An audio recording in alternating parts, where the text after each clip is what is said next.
Assalamu alaikum. When a Muslim woman passes away, her final care is performed with love, dignity, and modesty, exactly as taught in the Hanafi way. Here are the steps of the final bathing of the Muslim deceased woman. Part 1.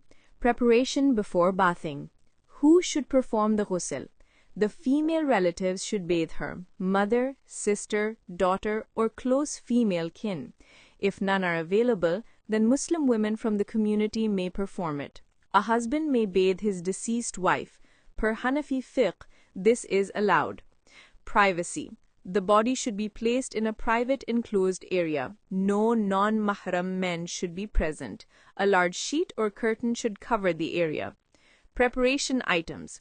Gather the following: warm water, not too hot, Sidr or lotus leaves or soap, Camphor or Kafoor, gloves or cloth to cover hands, towels, clean sheets, 5 pieces of white Kafan cloth, cotton wool and perfume, Ithr. Part 2. The bath. Ghusl Mayyit. Step 1. Place the body. Lay her on a slightly raised platform, feet facing Qiblah if possible. Keep the awra from navel to knees always covered with a thick sheet. Step 2. Intention, niyat. In your heart, I intend to perform the ghusl of this deceased woman to purify her for the sake of Allah subhanahu wa ta'ala. No verbal recitation is necessary. Step 3. Istinja, cleaning of private areas. Wear gloves or use cloth. Gently press her stomach to remove any impurities. Clean private parts front and back with water without looking directly at them. Do not expose her body unnecessarily. Step 4. Wudu, ablution. Perform wudu as for prayer. Wash face once. Wash arms up to elbows once.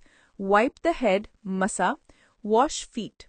Do not pour water into the mouth or nose. Instead, use a damp cloth to wipe them. Step 5. Full ghusl.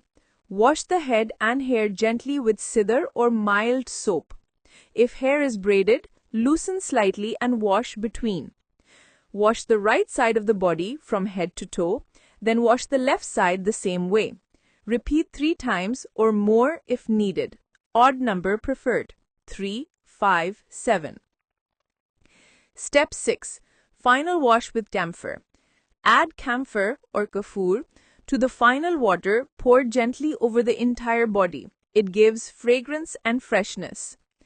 Step 7. Drying. Gently pat dry the body with a clean towel or sheet. Part 3. Shrouding. Kafan. Items for a woman's kafan. Hanafi lifafa, outer sheet, large enough to cover the whole body completely. Kameez, long shirt, from shoulders to feet, slit open at the top. Izar, lower sheet from waist to feet. Khimar, head cover, to cover the head and neck. Chest cloth or breast wrap, extra sheet around the chest area. All plain white, unstitched if possible. Step-by-step shrouding. Lay the lifafa, the largest sheet, flat. Place the izar, the lower sheet, then qameez, then breast cloth, then khimar on top of each other in order. Place the body on top of these sheets. Apply ithr or perfume to the head, hands, and knees. Plug the nose and private parts lightly with cotton wool if needed. Tie the hair into 2 or 3 plaits placed behind the head.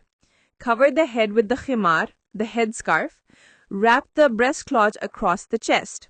Fold the kameez over the body. Wrap the izar from feet up. Finally, wrap the lifafa, the outermost sheet, over all. Tie the ends with 3 or 5 straps, 1 near the head, 1 around the waist, and 1 near the feet. Part 4. After shrouding. Make dua for forgiveness and ease. O Allah, forgive her, have mercy on her, grant her peace, and make her grave spacious. The body is now ready for Salatul Janaza, funeral prayer, and burial. Important Hanafi rulings. No verse of the Quran is recited aloud during ghusl. Water used for washing should be disposed of respectfully, not in impure places. Only women or husband should handle the body.